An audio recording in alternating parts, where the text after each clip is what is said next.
One thing I can tell you I did not come back for, however, was to waste countless hours responding to the steady stream of falsehoods being spread about SFI. And yet this is exactly what we see over and over again from the activist community. Facts imagined, claims made. Well, what is to be done about it? Adlai Stevenson once said, "I offer my opponents a bargain. If they will stop telling lies about us, I will stop telling the truth about them." But my kids had a better idea. In spite of my efforts to get them outdoors, they love to watch this show on TV called Mythbusters. Maybe some of you have seen it, where the stars of the show debunk common myths using good science and demonstration projects. So we at SFI and a number of other independent research organizations such as Dovetail Partners, the Pinchot Institute, and others went to the published literature, conducted side-by-side analyses, looked at the results of certification audits, and reviewed the certification standards themselves. And the results are stunning and frankly very damning to the credibility of the campaign activists. For instance, clear cutting. The Forest Stewardship Council, FSC, and its proxies have perpetuated a perception in the marketplace that FSC does not allow clear cuts. You can find it in almost all of their materials. And yet it simply is not true. All certification standards allow for the responsible use of clear cuts. FSC Canada's own National Boreal Standard, which represents 25% of FSC certified lands globally, has no maximum clear-cut size restrictions, none. And yet, the following two quotes are on websites offering advice to consumers on green products. From Home Renovations, if your counters are made from wood certified by FSC, you can rest assured it was not the product of clear cutting. All grammar notwithstanding, that's a false statement. And from InfoBarrel, paper that is FSC certified means that there's no clear cutting. These statements are patently false. What about plantations? Another myth in the marketplace is that FSC prohibits certification of plantations. This too is false.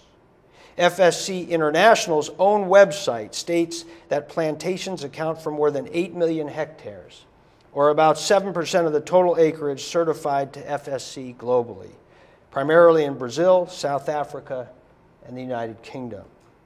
And FSC US gets around the thorny problem of certifying plantations by simply stating that traditional plantation forestry in the United States does not have to meet FSC requirements because those plantations are treated in the FSC US standard the same as natural forests.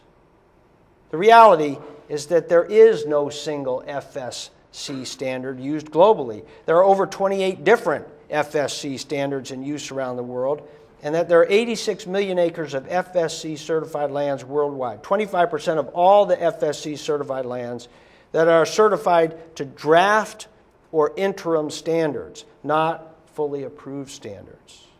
In contrast, SFI is a single standard, no exceptions. John Burroughs said, "To treat your facts with imagination is one thing. To imagine your facts is another." The kind of behavior we see out of the activist community represents a profound crisis in leadership. It is time for the foolishness to stop. Now, I have worked in conservation for nearly 30 years, and I have never seen such dishonest behavior. From groups like Forest Ethics to the funders who support these campaigns, saying things that you know to be untrue, remaining silent while your proxies promulgate untruths, quietly sponsoring the perpetuation of untruths, all represent a level of professional misconduct that is appalling. Enough. It is time for all who care about the future of forests and the protection of all the many values that forests represent to stand up and demand a change. And that includes you.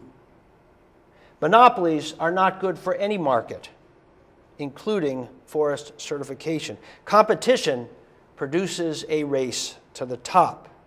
SFI welcomes FSC into the marketplace. That is how it should be. Let the market decide. We face great challenges in conservation today. The very premises of environmental regulation and public funding for conservation are under attack.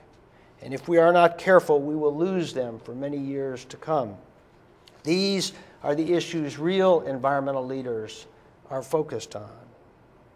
And by the way, it would be a mistake to think this lack of leadership is solely the purview of the activists.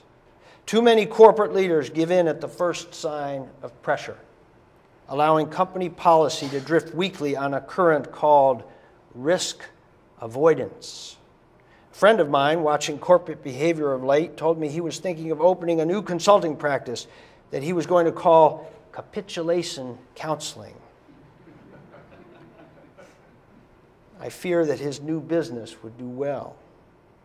Think about the absurdity of saying FSC only in terms of paper. As you know full well, fiber from many products is sourced from multiple sources, which means that it's possible to have a product that is labeled as FSC certified, even though it actually has more fiber from SFI sources. Leadership means standing up for what is right, not for what is expedient. Across the board, we can and we must do better. To our elected officials, here we are in the nation's capital, I say it's time to invest in our future, time to invest in those things that are essential if we are to remain a great nation: energy, education, transportation, technology, and yes, forests. Allowing our nation's working forests to be destroyed in the name of economic development is bad policy, bad economics, and bad planning. It is the ultimate disinvestment in America, and we deserve better. To our corporate leaders, I say, stiffen your spine. Of late, too many fail this basic test of leadership. Companies that bow to activist pressure without even bothering to determine what is true and what is not do a disservice to all the companies that take the core value of honesty and integrity seriously.